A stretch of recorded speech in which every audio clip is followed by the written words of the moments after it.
तर मी म्हणलं चला ताईला चहा द्यावाच. पाठीत काय हा तुम्हाला दाखवी मी आता तुम्हाला कशाला घेऊ. मग व्हिडिओचा खराब आहे होय डबल. मग मग व्हिडिओ केला मेहनत जाती. मग तुमचा नवरा म्हणतो डिलीट कर.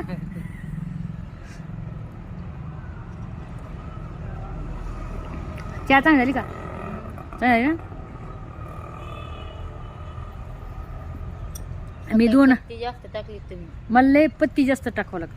मला पत्ती जास्त साखर कमी आणि अद्रक अशी चाय आवडते. इलायची पण टाकते मी पण आता इलायची नाही टाकली.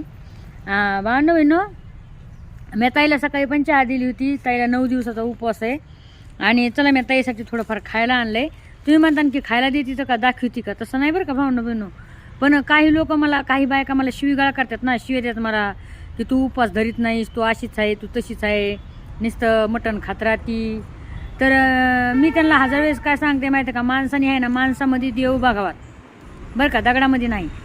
आता जेणेकरून ह्या ताई दिवसभर काम करतात, मरणाचं काम करतात, त्यांना उपवास आहे 9 दिवसाचा. म्हणून आहे ना मी त्यांना ही छोटीशी माझ्याकडून छोटीशी जास्त नाही बरं का छोटीशी भेट दिली मी.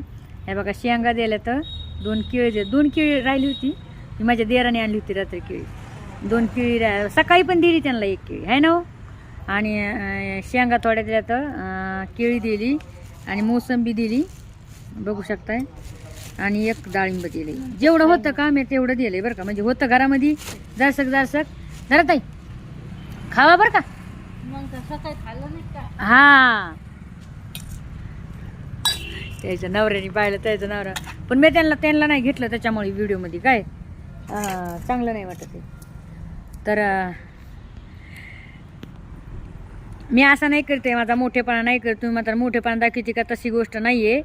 पण मग काही म्हणजे अशा काही बाया मला शिवीगाळ करतात ना, देतात ना याच्यामध्ये कमेंटमध्ये तू काय उपास धरणारे सण असं तसं. तर मी कधी पण माणसामध्ये देव धुंडते, मी दगडामध्ये देव धुंडीत नाही. माझ्या हातून जर कोणाला 2 घास खाऊ घातले तर मी याच्यातच लय म्हणजे लय आभारी. आज ताईला उपवास आहे 9 दिवसाचा उपवास आहे आणि चला मला थोडंफार पुण्य लागेल त्याच्यापासून. खरं का खोटे भावना बनू तुम्हाला काय वाटते मला कमेंट करून सांगा काय.